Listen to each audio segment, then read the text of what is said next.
África. Las grandes pirámides de Egipto. La antigua ciudad de Cartago. Las montañas de Bandiagara. La cascada Victoria. El volcán Dalol. El baobab de Sonland. La montaña Meisia Harsinai o Pico Sagrado. Las civilizaciones más antiguas, enormes reservas de minerales útiles, paisajes increíbles y especies raras de animales. Por otro lado, no dejes que los niños vayan a África a pasear, mezclándose con los horrores de las madres y las abuelas, motivando la comida de la papilla insípida con menciones de niños africanos hambrientos. Y cuanto más viejos nos volvemos, más a la vanguardia salen no ríos de tal ancho y montañas de tal altura, sino bárbaros de todo tipo como el emperador caníbal Baco o eventos como la masacre en Ruanda. Y lo más a menudo, la percepción de las personas sobre África es una mezcla salvaje de recortes de reportajes de noticias, una débil calificación de 3 en geografía en la escuela y algunas historias salvajes de sitios web amarillos y del mismo color. Como resultado, todo el continente se percibe como un mero montón de guerras civiles, niños hambrientos, golpes militares, epidemias y canibalismo. No es que todas las calamidades mencionadas sean especialmente deficientes, pero aún así no ocurren en todas partes ni todo el tiempo. ¿Qué impidió a los pueblos del continente negro desarrollarse al nivel de otros continentes? Alguien dirá que es debido al clima seco y el aislamiento del resto del mundo. Alguien dirá que cuanto más fácil es para las personas sobrevivir, menos motivación tienen para impulsar el progreso. Alguien mencionará la estructura de esclavitud y la influencia externa. En este video intentaremos responder a la eterna pregunta: ¿por qué África sigue siendo pobre? No es un secreto que África es rica en recursos naturales, terrestres y humanos.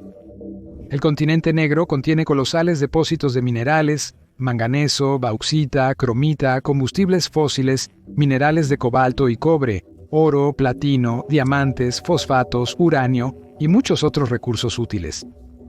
Países como Nigeria, Namibia, Botsuana, Zimbabue, Zambia y algunos otros están entre los 5 líderes mundiales en la extracción de metales preciosos, petróleo y gas. El área total de África es de casi 30 millones de kilómetros cuadrados. A pesar de las vastas áreas desérticas y semidesérticas, las tierras cultivables que pueden ser utilizadas en la agricultura suman 9 millones de kilómetros cuadrados. Para comparar, eso es un poco más que toda el área de Brasil. La agricultura es la base de la economía de la mayoría de los países africanos. Teóricamente, teniendo recursos similares, los países africanos podrían convertirse en las regiones más ricas del mundo. Hablaremos, por supuesto, de la llamada África Negra, y no de su norte, que es parte del Mediterráneo, donde en la antigüedad surgió la gran civilización del antiguo Egipto, y donde se ubicaba una de las más grandes colonias africanas, Cartago.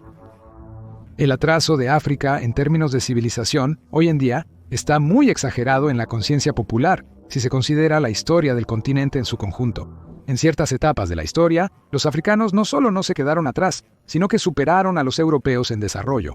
Por ejemplo, en África nunca hubo una edad de bronce. Producir bronce simplemente no era posible, por lo que los habitantes de África pasaron directamente de la edad de piedra a la edad de hierro. En África existían numerosos estados muy desarrollados para los estándares medievales, poco diferenciados en términos de desarrollo socioeconómico de los europeos de su tiempo. El ejemplo más brillante es el Imperio de Mali, que luego se convirtió en el Imperio de Songhai. Estas formaciones estatales existieron durante siglos. Inclusivamente, en el sur de África, desde el siglo hasta el siglo, existió el Imperio Monomotapa. A pesar de esto, ya en el siglo, los comerciantes y viajeros árabes escribieron que en el sur del continente existía un estado muy desarrollado y rico en oro. Otro ejemplo es Etiopía, más conocida en la antigüedad como el reino de Aksum. Es suficiente decir que Aksum fue uno de los primeros estados cristianos en la historia de la Tierra. Estos no son todos los ejemplos, pero dan una idea de que la idea de una África crónicamente atrasada es un estereotipo. Después de todo, cada pueblo inició su historia en distintas condiciones geográficas. La geografía, el clima, la disponibilidad de plantas y animales domésticos y la accesibilidad de rutas fluviales, entre otros factores. Esto es lo que forma la sociedad humana, no alguna excepcionalidad. Las características culturales y psicológicas de los pueblos son creadas por estos mismos factores fundamentales. la mayoría de los cuales no dependen en absoluto de las personas. Pero ¿qué es lo que finalmente llevó a África a su estado actual? El clima agradable del clima de África está muy sobrevalorado.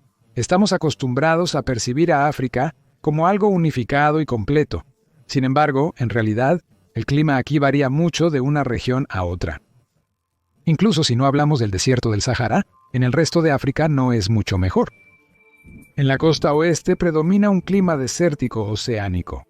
En el centro es continental, moderadamente seco, en el este es marítimo monzónico. Por lo tanto, incluso las regiones más favorables de África son áridas y extremadamente difíciles para la agricultura. Sahara. El desierto del Sahara, cuyos misterios contamos en un episodio anterior, no es solo un océano de arena. Es un agujero negro desde el punto de vista de la logística. Viajar a través del Sahara es una aventura que desde tiempos antiguos ha dificultado seriamente tanto el comercio entre África y el resto del mundo como la migración. Donde no hay migración intensa y comercio, no hay intercambio de tecnologías y cultura. Hoy en día, muchas personas no comprenden completamente cuán fuertemente Europa y Asia han estado vinculadas cultural y tecnológicamente desde la antigüedad. La enorme contribución al intercambio y desarrollo en su tiempo fue hecha por la red de rutas comerciales conocida como la Gran Ruta de la Seda. África habitada, de facto, estuvo casi completamente aislada del resto del mundo durante mucho tiempo. Epidemias y plagas mortales. Y en ninguna parte del planeta Tierra encontrarás tantos organismos vivos notables que intentan matarte como los encontrarás en el continente africano. La competencia en la abundancia de vida que puedes encontrar en los lugares más inesperados probablemente solo la iguala a Australia, pero eso es un tema aparte. A lo largo de toda la historia de la demografía del continente africano, a pesar de una Swansea, los riesgos de la agricultura han impulsado constantemente diversas epidemias. Resultó que ni en Europa ni en Asia había su propio mosquito tsetse con la enfermedad del sueño. Sin duda, las epidemias ocurrieron en todas partes. Sin embargo, es en África donde siguen siendo un problema crónico hasta el día de hoy. Y también hay bilharzias del tamaño de una serpiente, mosquitos de la malaria, moscas tsetse, cocodrilos del Nilo, escorpiones de cola gorda y muchas otras criaturas interesantes que no están muy contentas de encontrarse con un humano. Pero antes de la aparición de la malaria, los africanos despertaron algo más en la jungla.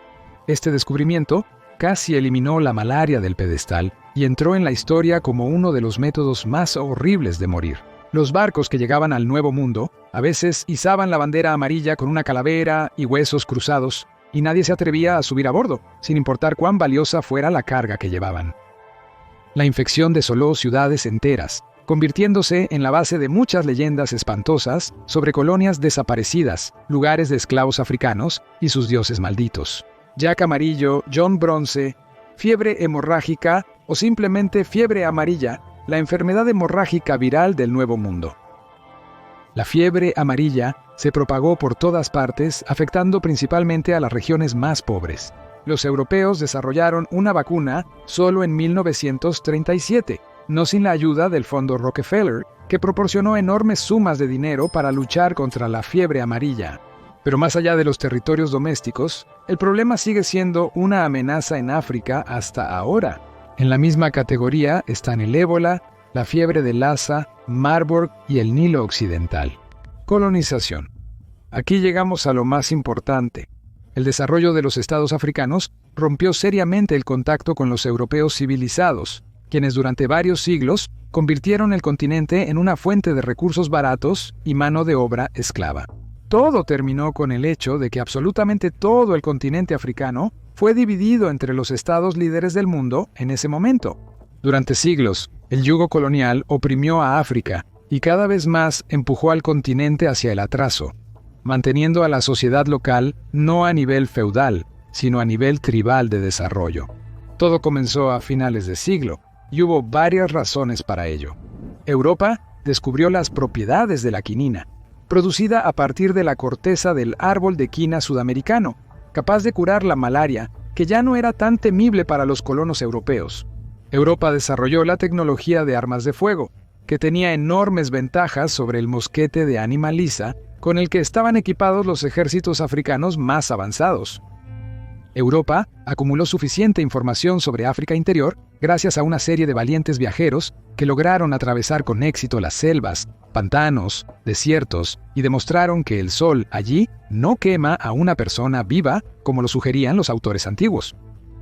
Finalmente, Europa pasó por la revolución industrial y necesitaba desesperadamente nuevos mercados para los productos de fábrica que se producían a una velocidad y volumen nunca antes vistos. Y todo lo que se necesitaba era hacer el primer disparo. Se decidió que no sería una gran potencia la que lo hiciera, sino la pequeña Bélgica. Este disparo se escuchó en 1876 en Bruselas, cuando el rey Leopoldo de Bélgica anunció la creación de la Asociación Internacional Africana para promover proyectos científicos y humanitarios en la cuenca del río Congo. En toda Europa, este paso fue visto como el comienzo de la conquista de África Central por los belgas, y eso es exactamente lo que fue.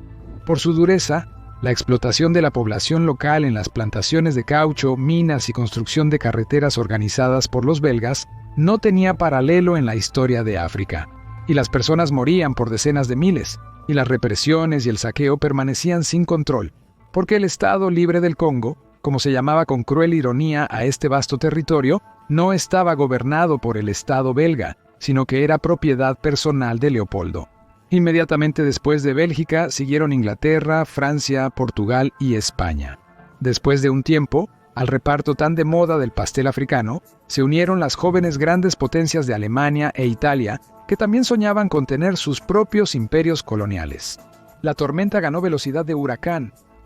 Por toda África, donde se lograba negociar con los líderes tribales o romper la resistencia de los principados locales, rápidamente se izaba la bandera europea y el territorio se consideraba anexado al imperio. No se puede decir que esta división relámpago del continente pasó sin pérdidas para los colonizadores.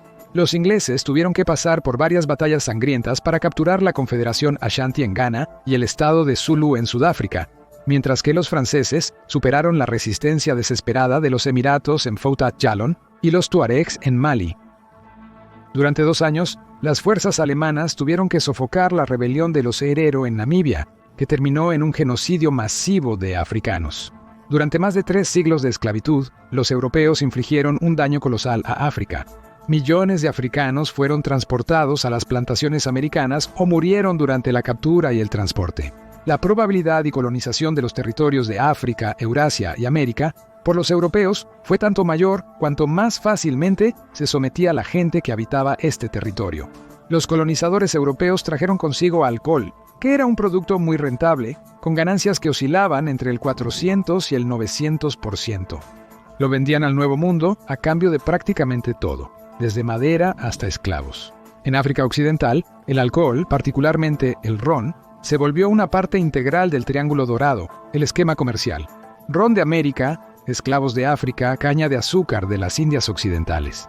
Aunque para el año 1900, el continente africano se había convertido en una especie de tablero de ajedrez, pintado con los colores de los imperios europeos, Tanganyika, el territorio de la actual Tanzania, solo se sometió a Alemania en 1907, y Francia no aseguró su control sobre África Occidental hasta 1913.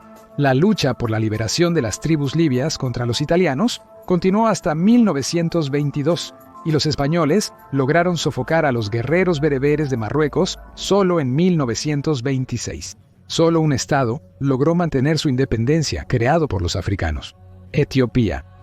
A finales de siglo, incluso Al-Negus Menelik de Etiopía logró participar en la división de África, más que duplicando las fronteras de su estado a expensas de varias tribus en el sur, oeste y este.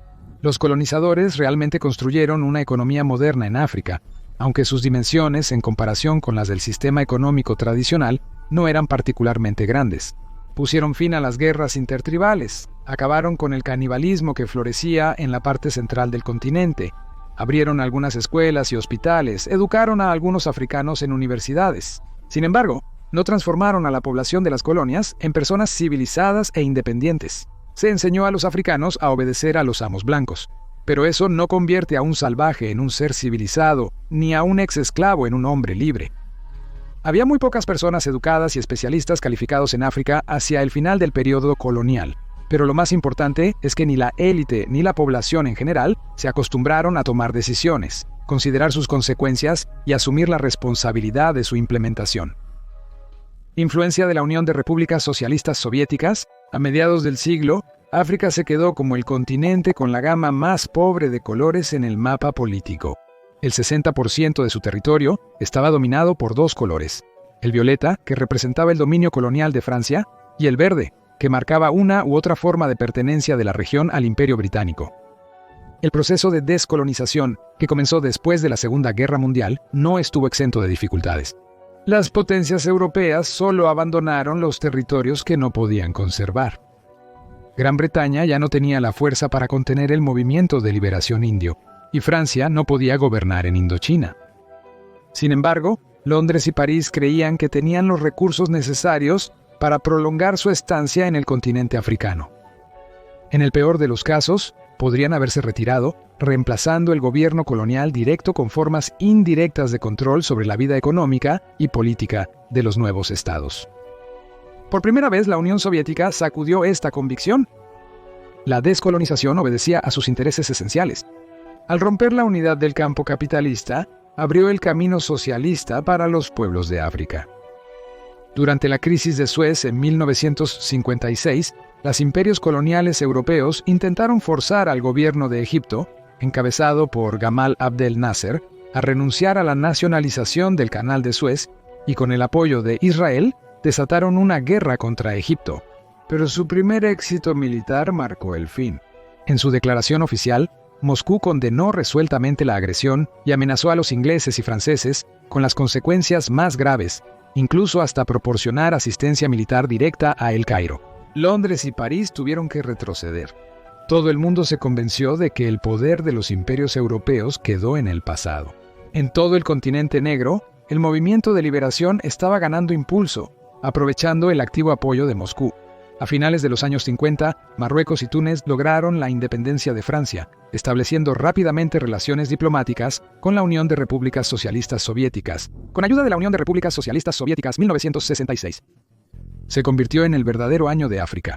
Fue entonces cuando 17 países del continente negro obtuvieron independencia de sus colonizadores. En ese mismo año, por iniciativa de la Unión Soviética, la Asamblea General de la Organización de las Naciones Unidas adoptó la Declaración sobre la concesión de independencia a los países y pueblos coloniales. La declaración fue aprobada por una mayoría abrumadora de votos con 9 abstenciones, incluyendo las propias potencias coloniales y los Estados Unidos. La Unión de Repúblicas Socialistas Soviéticas invirtió en la lucha de los países africanos por la independencia y por la elección del camino socialista de desarrollo miles de millones de dólares y suministró armas a gran escala al continente negro. Por ejemplo, el ejército de Somalia tenía en su balance tanques T-34 y T-54, 55 bombarderos Il-28 e interceptores MiG-21, 17 y 19. El equipo obsoleto en la Unión de Repúblicas Socialistas Soviéticas fue reemplazado por uno nuevo, y a cambio de créditos, equipo y armamento, Moscú recibió materias primas y diversos productos. Goma natural, bauxita, rollos de metales ferrosos, algodón, seda, cuero crudo, té, cacao, telas y azúcar fueron enviados a la Unión de Repúblicas Socialistas Soviéticas desde países africanos. El colapso en 1991 de la Unión de Repúblicas Socialistas Soviéticas marcó el inicio de las transformaciones más profundas en el equilibrio global de poder, que por supuesto no podrían dejar de afectar al continente africano. Y esto abrió la siguiente etapa, una nueva etapa de competencia por África. El principal contendiente por la herencia africana resultó ser los Estados Unidos. Los Estados Unidos generalmente vinculaban su ayuda financiera con el cumplimiento de condiciones estrictas obligatorias. Esto incluye el apego del gobierno a la democracia, elecciones libres que aseguran la alternancia del poder, combate a la corrupción, respeto a los derechos humanos, libertad de prensa, igualdad de género, tolerancia, entre otros. ¿Funcionó esto? En la mayoría de los casos, no. Un ejemplo más o menos exitoso que se puede citar es solo la UA.